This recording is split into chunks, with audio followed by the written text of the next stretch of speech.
மகாராஷ்டிரா துணை முதலமைச்சர் விமான விபத்தில் மறைவடைந்ததை அடுத்து முதலமைச்சர் மு.க.ஸ்டாலின் இரங்கல் பதிவிட்டிருக்கிறார். அது தொடர்பாக ராஜேஷ். நாடு முழுவதும் இருக்கக்கூடிய பல்வேறு தலைவர்களும் தொடர்ந்து அவரது மறைவை அடுத்து இரங்கல் தெரிவித்து வரக்கூடிய நிலையிலே தமிழக முதலமைச்சர் மு.க.ஸ்டாலின் அவர்கள் தன்னுடைய ஆழ்ந்த இரங்கலை அவர் தெரிவித்திருக்கின்றார். தொடர்ந்து மகாராஷ்டிரா மாநிலத்தினுடைய துணை முதல்வராக இருந்த அஜித் பவார் மற்றும் பலர் ஒரு துயரமான விமான விபத்திலே இறந்த செய்தி அறிந்து மிகுந்த வேதனை அடைந்தேன் என்று தமிழக முதலமைச்சர் மு.க.ஸ்டாலின் அவர்கள் தெரிவித்திருக்கின்றார்.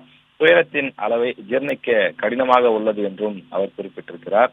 தொடர்ந்து சுப்ரியா சுலே அவரது சகோதரியான அந்த சுப்ரியா சுலே ஆகியோரை எல்லாம் குறிப்பிட்டு இந்த கொடூரமான விபத்திலே உயிரிழந்த அனைவரின் குடும்பத்தினருக்கும் என்னுடைய ஆழ்ந்த இரங்கலை தெரிவித்துக் கொள்கிறேன் என்றும் தமிழக முதலமைச்சர் மு.க.ஸ்டாலின் அவர்கள் குறிப்பிட்டிருக்கிறார். அதே போல குடியரசுத் தலைவரும் தன்னுடைய ஆழ்ந்த இரங்கலை அவர் குறிப்பிட்டு பதிவிட்டிருக்கின்றார்.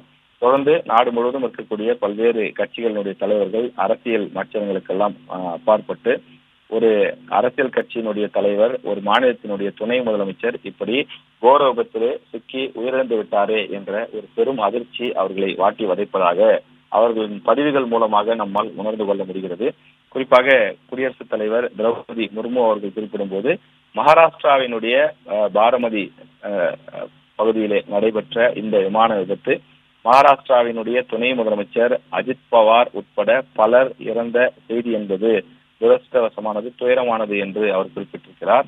அஜித் பவாரினுடைய அந்த மரண செய்தி ஈடு செய்ய முடியாத இழப்பு என்றும் மகாராஷ்டிராவினுடைய வளர்ச்சிக்கு குறிப்பாக கூட்டுறவுத்துறையில் அவர் ஆற்றிய சிறப்பு பங்களிப்பிற்காக அவர் எப்போதும் நினைவு கூறப்படுவார் என்றும் குடியரசுத் தலைவர் அவருக்கு புகழாரம் சூட்டியிருக்கிறார்.